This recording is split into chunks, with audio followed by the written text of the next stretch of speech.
Yes. Now, the purpose of this meeting is to keep the conversation going. We've had a lot of, like I said, we had a lot of dialogue, and I don't want that dialogue to slow down. I want the conversation to keep going. It's too important an issue, especially when you consider the the cost of health care is the number one reason people declare bankruptcy. So that's the reason we've got to solve this problem. Just to give you an example, I had a lady call me, I guess it was 3 weeks ago now. She had a little procedure done and went to the hospital, and she got a $1,200 bill when she got home 3 or 4 weeks later. And she said, and I know her dad, I don't know her, but she said, I got this $1,200 bill that I can't afford, so I'm having to pay, we're paying $50 a month on it, trying to get the issue resolved. And then she said, well, my daughter had to have a procedure done, and I missed a payment. And then all of a sudden I got a notice that says, you know, either pay in full or we turn you over to a collection agency. And that doesn't even go into what her the bill from her daughter's procedure. So it's a extremely taxing situation for a lot of people,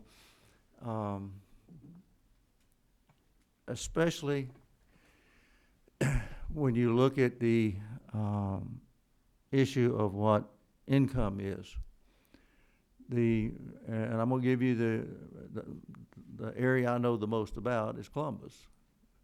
But the median household income there is $48,000. Now, somewhere between 48 and 50, but I think it's 48 something. Somebody gets a $5,000 surprise bill, regardless of where it comes from, whether it's a car breakdown or air conditioning system goes out or whatever. You know, that's $5,000. You know, what are they going to not do because of that $5,000 bill? And unfortunately, we have a lot of those instances where people do get these large bills, and it does do a number on their lifestyle. It does do a number on what they can do, and like I said, the cost of health care is the number one reason people have to declare bankruptcy. Now, I made this statement when we had our opening session, or hearing this past session. A balance bill is something that somebody gets after the patient has done everything right. You know, they've got insurance, their doctor has insurance, they go to the hospital that's in their network, but somewhere along the line, someone is out of network that is part of the procedure for that patient. And that's where the balance bill comes from, because you know this doesn't impact ERISA, it doesn't impact Medicaid, it doesn't impact Medicare. So the group or clientele that we're looking at are the small businesses and the people who have individual policies. So that's the group we're looking at, because you can't balance bill us in Medicare.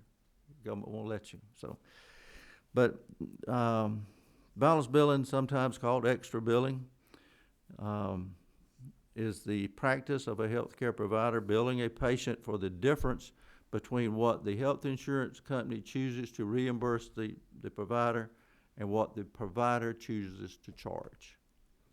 And I think we gave some examples last time in our hearing of someone from a colonoscopy getting a $2,600 balance bill for a colonoscopy. Yep. I don't know why, because sometimes those things are done while you're awake. Sometimes those things are done while you're awake.